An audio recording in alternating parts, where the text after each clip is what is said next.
But for me, I'm all about experiences and traveling. So it's nothing new to me to think, you know what?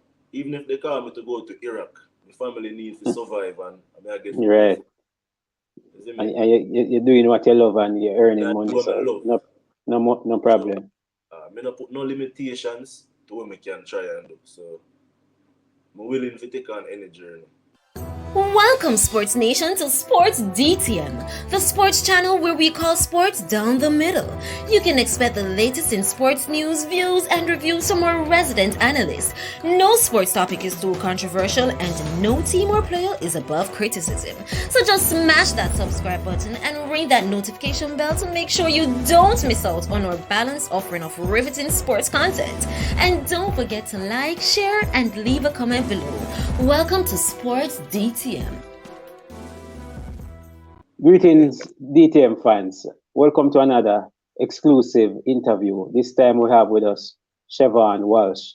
He's doing his thing overseas and he's here with us to, tell us his story, in terms of his background and who is Chevy Walsh.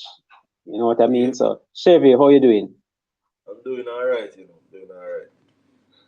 Wonderful. And for those that might know me, he used to play for Eltham High and Cumberland as well. So for those Manico fans. So there's a question to ask all our guests. Which sports teams you support?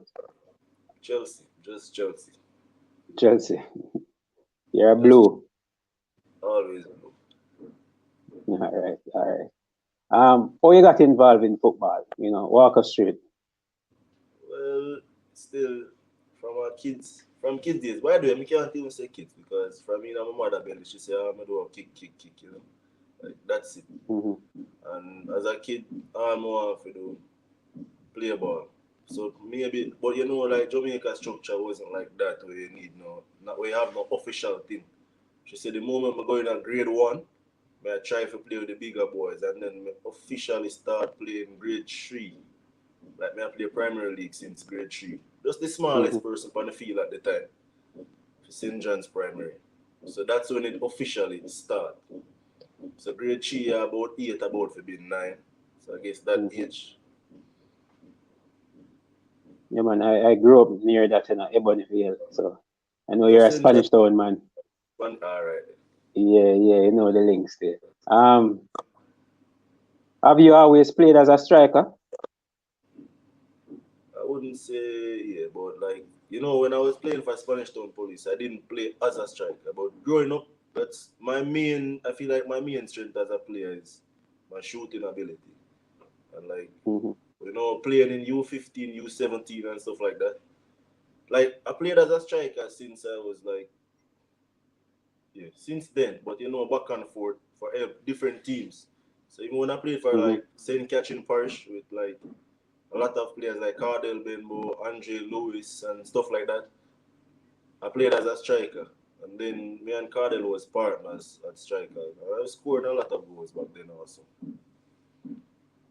Mm. but it Um, varied. Tell us how you got that move to the USL because you didn't play any Premier League. So most players leave from the JPL, what is now the JPL, Jamaica Premier League, and make the upward move to the USL and the MLS. You didn't play that league. How did you break into the USL? Actually, my story or my route was a bit different. Like there was a agent, Kevin Cohen. This Mm-hmm. guy came to Jamaica to look at some players. You have some JC, you have the bigger players. At that time, I going to Cumberland and just playing for Spanish Town Police, which was in the Division 1 at the time. But at that time, I was on fire, I Yeah. think I scored like 28 or 30 goals for that season. But it's Division 1, 17, 18 year old. That I Mm-hmm. was just playing for fun because going in the police thing, I just thought I was going to be a police. So I Mm-hmm. was just playing for fun. But somebody like Anthony Patrick, he always wanted me to come to St. Catherine High because I already had my subjects and stuff like that. So I could have went to sixth form there. So I tell All right. him, oh man, I'll play for your underdog school and just try if you play against bigger teams. Like that's my route has been. Spanish Town man, it's harder for break into certain things from coming from Portmore or Kingston. So That is true. Odds always against me. So me always I try to prove myself better at every time. So like Anthony Patrick tell me about the meet, about the trials in Duane Park. However, Kevin Cowan come, you know he had his eyes set on certain players. But at that time when I went there, I was a no-name. I'm still, I mean, I wouldn't say I'm still a no-name. I feel like I've created a platform where some people give me some respect for my footballing ability. But Right. like at that time, nobody knew about me. So I went there and like the day I just playing for fun, but I'm missing all the chances. And after the trials, the guy come to me, Kevin Cowan come to me and I cuss me and I say, yo, why you joke around? You have talent, you have these chances and you miss. And like me I say, yo, you know, say them only tell me say I found me have, me don't know. And they must say, yo, you're one good striker. Feel like you can do something. Mm-hmm. And maybe 2 months after that, process everything. I get my transcripts and everything from Cumberland High, and then I get a scholarship to go Jefferson College in St. Louis. I went to a junior college. So after playing in junior college, like 1.5 seasons, I had like 40 goals in like 40 games. Wow. That's a And lot. then like Goal a game. actually on fire. And like then after that, I played PDL, and in PDL, I was leading goal scorer and MVP, 16 from 16. So at that time, you know, PDL is the highest level of semi-professional football in America. So at that Mm-hmm. time, I was on fire, you know. 16 goals, 16 games, playoffs, we lose in the semifinals, and I was MVP for the season. Like, I was number 2 prospect. Bear in mind, you know, I don't go like the Wake Forest and like, you know, the big top Yeah, the university. top scores. Yeah. So pretty much I went straight from a junior college to PDL to USL. Right Mm-hmm. after the USL, maybe like 2 weeks after that, it just turned out that Pittsburgh Riverhounds was interested in me, and like as a kid coming from Jamaica, any way to get into the professional world at that time, you wouldn't Yeah, delay to man, take that. you take it. You take it. Mm. So I didn't even try to go to a D1 university or anything. I got the opportunity to go through that door to become a professional, so I didn't hesitate at all. Mm. But Which is right. You also played in the Vietnamese league. yeah, You know, all over the world. You know, how is that? You know, in comparison with the USL. me, Which one would you say would have, you know, the highest quality? I wouldn't say much difference in quality, but like, all right, say for instance, in USL playing a game, you know, maybe like 1,000 fans, 500, depending on the day. But like playing in Vietnam, the More fan fans. base different. You know, you can look Mm-hmm. at least 8, 9,000.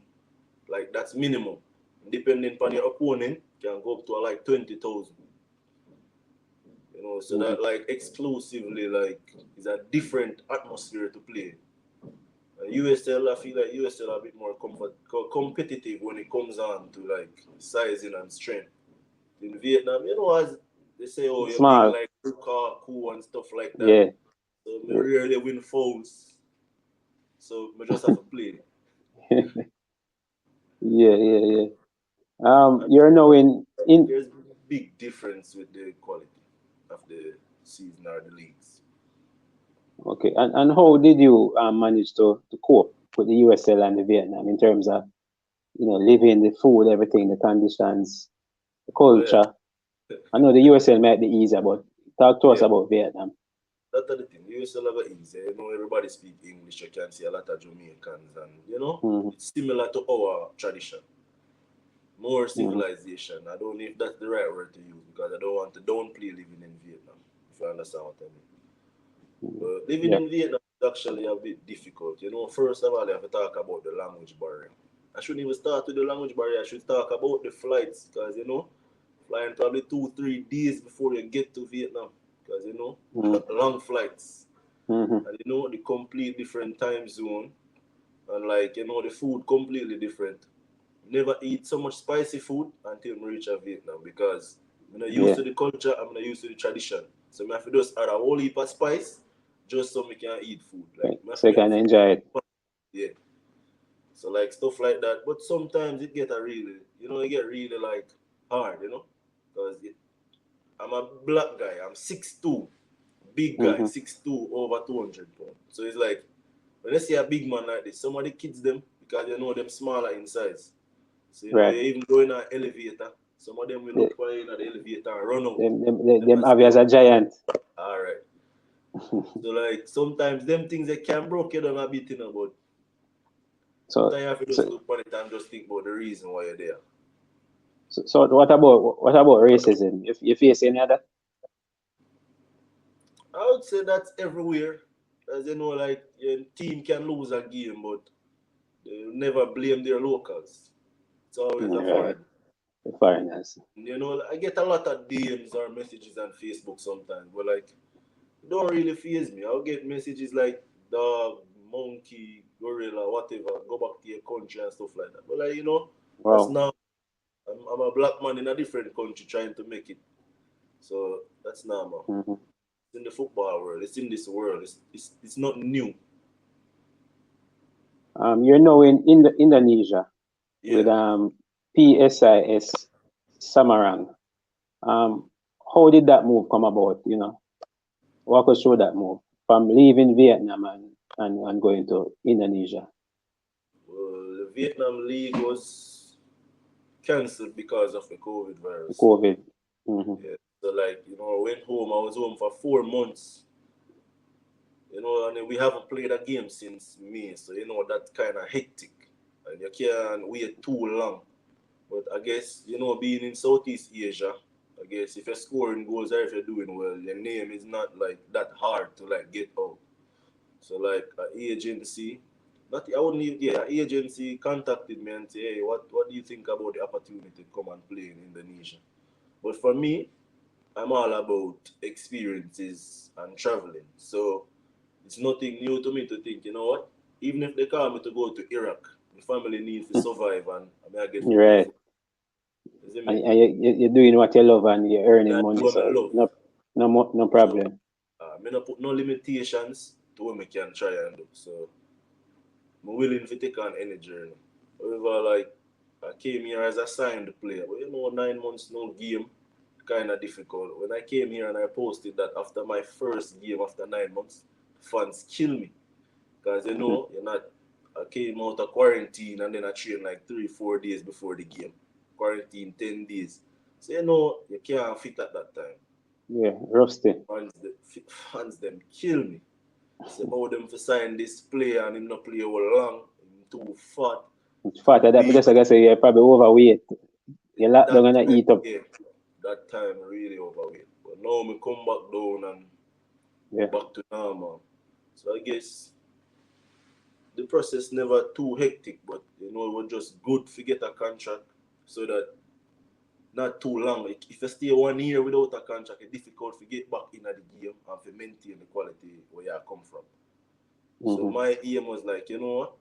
Even if them call me for go South Sudan, where the sun are hot, it no matter. Yeah, We just you know, need matter. something so we can start doing my love and get ready for future endeavors. True. When I checked, you played 3 games, 3 appearances for PSIS, 1 goal. So far. What's your target for the season? I mean, I think now we have like, because I came in as a mid-season signing, so now we Mm. have maybe like 9 or so games to go. But my target is still set, you know. I still want to get to at least, all Double right, figures. I still want to try to get to double figures. Like, that's my aim, but if the team now win, I'm just a score, I'm still not pleased. I Hmm. want to get results along with me scoring. So, in True. realistically, like, say for instance, we play a 10 game, I want at least 7 goals. So, I Good, just good, want the good stuff. ratio good, at least a 70% or so. 60, at least above 60% goals to minutes ratio or goals to games ratio. No want it under 60-50% my time. So if we play a 10 game and me have 5 goals, could be better, but I'll still be pleased with that performance, if that makes sense. Yeah, man. I understand you totally. What would you say is the high point of your career so far? I'd probably say in Vietnam. Yeah, man. In Vietnam 2020 season, that was my first season where I really like feel like, you know what, me can go beyond what I been do. Like I feel like I been do well, but I feel like I never did do well enough. So I just start to try to push myself some more to see if I can get back to that. 2020 before the COVID came and everything, like feel like that was when I was hitting my real peak. So I feel like that's my highest point, and I need to try to get back there and maintain that or get higher. All right, good. Many fans will look down on certain leagues. What do you have to say about that? You touched on it earlier, but what would you say about it? Because persons will say, oh, he's playing in Indonesia, he's playing in Vietnam, Bush League, whatever. What do you have to say about it? I wouldn't say Bush League, because alright, if you think about it, a lot of people cannot get out of the comfortable mindset and say, okay, I'm going to try to go in a country where I understand the language. That come with a lot. Because, I always hear people say, hey man, football are one language. And that's true. But, sometimes people are trying to communicate with the outside. It's different. So, living in America, football seemed easier because, communication was easier. And I wouldn't even consider USL a Bush League either. Because I only for quality players in a USL. So, like, it's good. It's comfort. It's a lot of comfort you get there because you're playing at somewhere where you're accustomed to. That's what your culture says. So when you come to a country that's not even English speaking, maybe the league probably in a year the league not as like good. But if you come here and experience it yourself, you probably cannot handle it.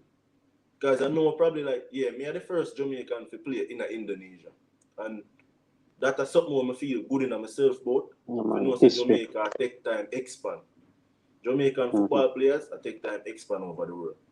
So for the fact that me can say, all right, so I'm going to go Vietnam, you had bigger players who went there and then opened that door and say, you can come to Vietnam, because this and that. But you have a strong mentally. If you're weak mentally, you can never perform in enough footballing industry in this world. So that's the one thing I can tell you. Not everybody in Jamaica probably can say, I'm playing in front of 20,000 fans. The atmosphere is different than playing in front of 1,000. Because maybe I try to talk to your teammate, you can't even hear it. And I tell us I experienced that multiple times. So stuff like that, more to try to bash any league and say, no league. Premier League, and the top 5 leagues in Europe, different. Asia, also difficult. So more to say, people look down on the league. But maybe people not really get to see how the leagues over here play. So you're more accustomed to the time zone. So I go watch USL more, I go watch games in America more. I'm 13 hours ahead completely. So if somebody even watch the game, say me have a game at 4 p.m. Indonesia time. That's 3:15 a.m. or so Jamaica time. So a lot of people will be sleeping. So they probably you have really committed. All right. So I have to just have, maybe that would come from my family and some of my close friends that really want to see me at the world. So it's not like I'll get a huge Jamaican fan base watching that type of games. Because people have lives, them have family, them have goals that they need to try to accomplish. So me cannot be selfish in myself and say, you have to watch my game because this is important to me. Your life important to you. So I see you don't have any caps for the national team. You think you touched on the time zone. You think that's a factor? Persons are not able to see you. You think that play a role in you not getting a call up or even getting a little prips? I mean, I don't know. Maybe also the distance and the flight. Maybe even if they're interested in saying, let's try and bring in this kid. Because now I'm 26, about to be 27. I feel like I'm in my peak years where I understand. I have a bit more like maturity to my football, yeah? And like stuff like that. So it's like maybe the time zone, how far it is, maybe how costly it would be to even, because from Europe it's one straight flight. From America is one straight flight. From Asia, probably have to go through 3 different countries. The logistics.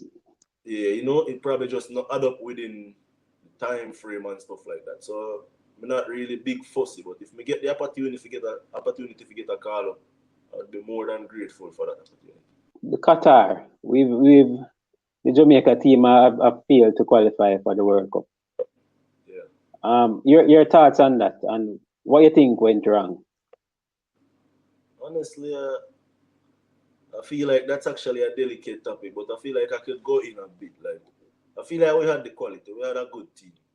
Yeah. I feel like some things maybe internally there was just some disagreements. Maybe the fact that we didn't have funds to support, you know, because like now I see there's a delicate topic in Jamaica also. Say for the Gibson release, they will have funds. I mean, there's a lot of people in Jamaica that are vaccinated, so maybe those same vaccinated people would be able or wanted to go and to go and support the players then. And maybe we never have no support. So when I think about it, the team good. You have quality strikers. One of the best goalkeeper in a CONCACAF. Quality. Yeah, you know, like the team well rounded. If you have to be realistic, the team well rounded. So maybe something just happened where out of all our control there, man. Like really would I love to see that. Because you know for Qatar, the Jamaicans go Qatar is just a visa and arrival. I really had my heart set on going to see Jamaica play some games in this World Cup. I really had hopes. Even if I wasn't being able to play on the team, I would love to go there and watch and say, Jesus, you know, say Jamaica there World Cup and I actually get to see this live.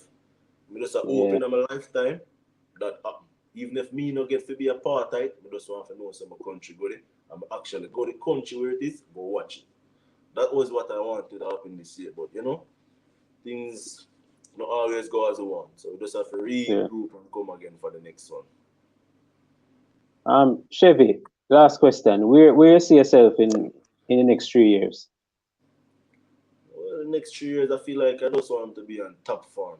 I don't know what country I'll be in because, you know, God works in mysterious ways. But I feel like I want to be top form. I want to hit maybe, you know, maybe at that time, next 3 years, I want to be maybe 70 or more goals in my professional career. And just, you know, investments and stuff coming up. But that are just more personal goals. Just like, you know, professional goals different from that. So, you know, I just want to be well-rounded, fully stable, like, you know, financial stability and all of them stuff there. Family living good and just me mentally and physically solid and keep going for more years to come. Because that 3 years from now, I'm going to be probably like what? 29, 30. 29, 30, yeah. Yeah, so I'm still going to have a next couple more years in the football, you know, so just have to just be at top form at that time to continue going. And the journey not stop now. All right. I want to thank Chevaughn Walsh for joining us today. Thank you for having me. You know, it's a pleasure to be here. Yeah, man, big up, big up. And so there you have it, fans. A sit down chat with Chevaughn Walsh, you know, Jamaican footballer, you know, doing bits abroad in Asia. You know, the Jamaicans going all over the place, not afraid to enter different leagues to make a living and do what they love. So if you enjoy the video, please smash that like button. Drop a comment as well. Tell us what you thought about the interview. Subscribe if you're new around here. You know, this has been another episode of Sports Down the Middle. Be blessed.